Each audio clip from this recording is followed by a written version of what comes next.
ಪ್ರಖ್ಯಾತ ಆಧ್ಯಾತ್ಮ ಗುರು ಕೃಷ್ಣಾನಂದ ಅವರು ಬೆಂಗಳೂರಿಗೆ ಆಗಮಿಸಿದ್ರು. ಜನರಿಗೆ ತಮ್ಮ ಬೆಳಕು ವಾಹಕ ಧ್ಯಾನದ ಅನುಭವ ಮಾಡಿಸಿದ್ರು.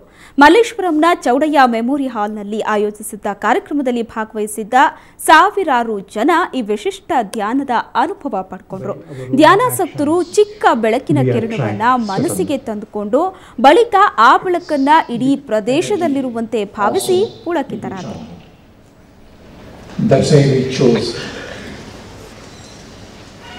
Imagine light, enter.